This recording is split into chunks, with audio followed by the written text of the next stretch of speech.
जब पूरा गांव खाली हो गया तब दो बुजुर्गों का सहारा बनी चमोली पुलिस।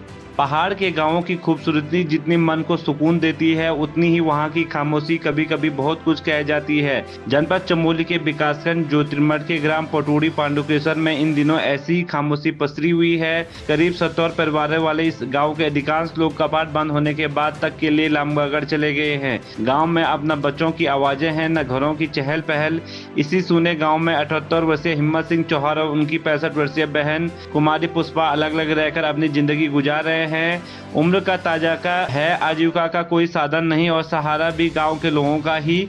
लेकिन जब पूरा गांव ही खाली हो जाए तो सहारा देने वाला कोई नहीं रहता। इसी बीच पुलिस को दोनों बुजुर्गों के बारे में जानकारी मिली। थाना गोविंद घाट से उप निरीक्षक नवनीत भंडारी और उप निरीक्षक रुकम सिंह पुलिस टीम के साथ उनका हालचाल जानने गांव पहुंचे। घर पहुंचकर पुलिस टीम ने जब हालत देखी तो पता चला कि घर का राशन पूरी तरह खत्म हो चुका था। कुमारी पुष्पा पिछले करीब 10 दिनों से बिना नमक के खाना खाकर किसी तरह अपना गुजारा कर रही थी।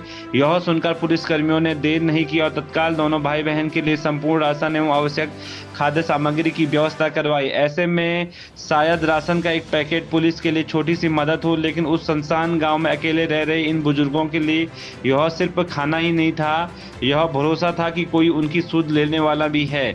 गांव में इस समय जंगली जानवरों का खतरा बना हुआ है। पुलिस टीम ने दोनों बुजुर्गों को विशेष रूप से सतर्क रहने और अनावश्यक रूप से अकेले बाहर न निकलने और किसी भी परेशानी की स्थिति में तत्काल पुलिस को सूचना देने की हिदायत दी।